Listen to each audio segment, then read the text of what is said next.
দর্শক বন্ধুরা, এই গেটটির ওপেনিং সিস্টেমটি আমি দেখাই। এই গেটটির ওপেনিং সিস্টেমটা খুবই আধুনিক একটি সিস্টেম।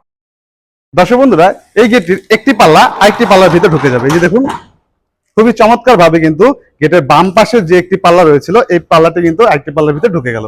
এখন গেটের ডান পাশের স্লাইডিং পাল্লাটি আমি আপনাদের খুলে দেখি। এই দেখুন, একটি পাল্লা কিন্তু আরেকটি পাল্লার ভিতরে খুবই সুন্দরভাবে ঢুকে গেল। দর্শক বন্ধুরা, এই জায়গা দিয়ে কিন্তু এখন অনায়াসে একটি রিক্সা, ভ্যান গাড়িও কিন্তু অনায়াসে আসা যাওয়া করতে পারবে।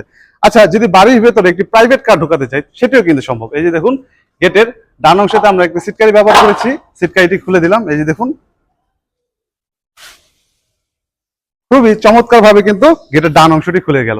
এখন কিন্তু এই জায়গা দিয়ে কিন্তু অনায়াসে একটি প্রাইভেট কার ঢোকানো যাবে।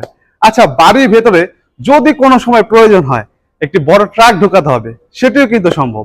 যদিও বাংলাদেশের বাড়িগুলোতে কিন্তু সচরাচর ট্রাক ঢোকে না, তবুও কিন্তু কেউ যদি ঢোকাতে চায়, এই যে দেখুন, এই জায়গা দিয়ে